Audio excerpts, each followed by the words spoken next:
এই 1000 স্বর্ণ মুদ্রা তুমি হিংসার গরিবদের মধ্যে বিলায়া দিবা। কি বুঝলেন? কি বুঝলেন? শাসকের মধ্যে যদি দিন থাকে, শাসক যদি ইমানদার হয়, তো নিজের বরাদ্দের টাকাটা জনগণকে দিয়ে দেয়। আর শাসকের মধ্যে যদি দিন না থাকে, তো জনগণের বরাদ্দের টাকা মাইরা বিদেশ যায় বাড়ি বানায়। কথা বলেন ঠিক কিনা? বউরে যখন বলছে সব দিয়া দাও, বউ তো আর আমাদের বউ না।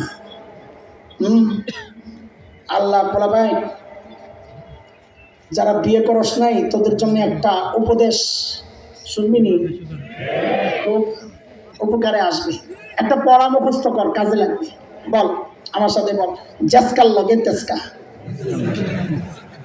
অনেক পোলা বাইনা আসে, আমরা ইমাম সাহেব মানুষ তো, আমার কাছে দোয়ার লেগায়। কি সমস্যা? কজুর খুঁজতেছি, বউ পাই না। আমি পাবি কেমনে? তুই নিজে 2 নম্বর আর বউ খুঁজোস রাবেয়া বসরিয়া, এটা কি হয়?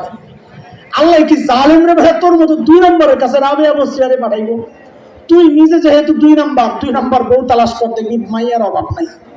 ওইটা কও আমার সাথে, বলো তুমি যেমন বউ চাও এমনই হইতে হবে। বলো তুমি জাসকাল লগে। আরে বল জোরে, সরব লাগে, নিচের দিকে তাকায় জোরে কও জাসকাল লগে। এটা আমার কথা না, এটা কোরআনের কথা। সূরা নূরে আসছে না মাওলানা? আল্লাহ কি বলেছেন?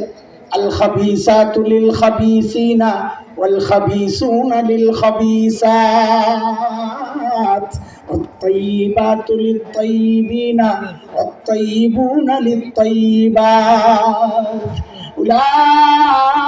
أولئك مبرؤون مما يقولون لهم مغفرة ورزق كريم। এর সংক্ষেপ তর্জমা যদি করি, ওই পিছনে আমার চেয়ে অনেক বড় বড় মুহাক্কিক ওলামা বসে রয়েছেন, সংক্ষেপ তর্জমা করলে এটাই বাইর হয়, জাসকাল লগে তেসকা। কারণ করলেন আপনি পানুন সহ বলেন, ঠিক আছে। আল্লাহ নবীর সাহাবী তো ওই রকম বউ দিছেন, আল্লাহ ওই রকম।